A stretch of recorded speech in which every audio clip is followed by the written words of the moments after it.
Hello mga best, nagbabalik ang beshi yung Disney Princess ng Europa. Mag-impake na tayo dahil gagala tayo ng very very slight.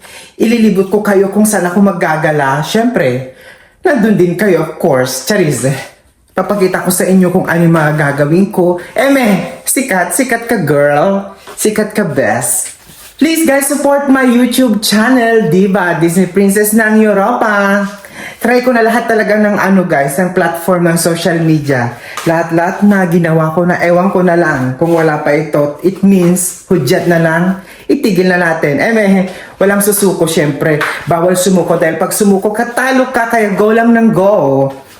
Eto nga pala guys, yung gagamitin ko is yung maliit lang. Hiniram ko pa sa aking beshi.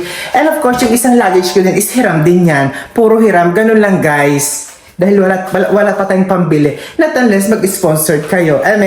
Later on, maglalaba muna ako. Lalabhan ko lahat para wala akong maiwang labahan. After that, dadalhin ko yung mga maninipis lang. Since summer naman ngayon, hindi ko kailangan magdala ng mga jacket or mga makakapal na telas. Ang dadalhin ko lang ay yung mga maninipis pang summer para talagang ma-emphasize ang ating katawang nagko-Coca-Cola shape. Coca-Cola shape pero 1 liter. Ganon. Support my YouTube channel guys. Thank you for watching. Mwah!